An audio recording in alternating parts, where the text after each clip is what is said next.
Welcome to the magical game of Indie Wizard. Hello, Pixel Game fans. Today, I'm proudly presenting the third part of my project, which might be the weirdest game combination in history. Let's get started. Today, I'll tell you what I'll do with Tilemap Design.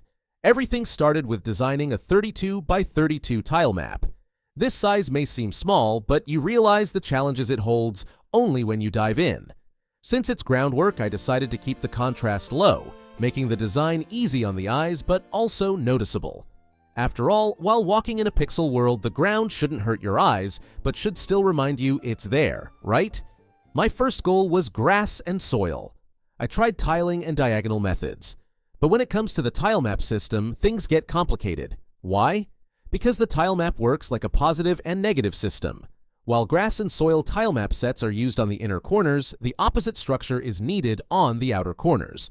So, you can't move forward without figuring out which corner will be what.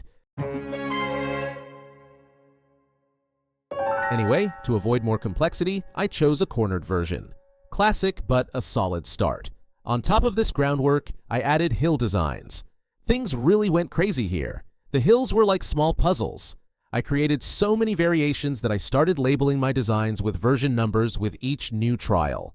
Currently, V1.3 seems like the final version, but who knows, I might change it again in the future. Out of boredom, I also drew an orange cat in the middle of the hill tile map. It felt cool, like branding. Of course, it didn't end there. Water design is a whole different world. I did two different works here. In the first one, I designed a fully opaque sea where you can't see inside. Was it nice? Absolutely. But when I looked at other games, I felt something was missing. Showing waters in other games. There should be life under that sea, right? So, I decided to design a transparent sea. I'll add fish, crabs, even octopuses inside. But the biggest challenge was the movement of the water. A sea without waves doesn't exist. So I spent quite some time animating the waves to come and go.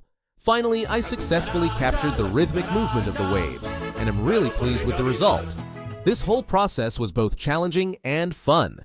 Working with pixel art is a patience game. You need to pay attention to every detail. But in the end, the finished work makes all the effort worth it. In my next video, I'll delve into more technical details. For now, I've opened a window into this magical world. If you liked my work, you can support me with your comments. Thank you for joining this adventure filled with pixel magic. Don't forget to comment and support me if you liked it. Stay tuned and get ready for new adventures in our magical world.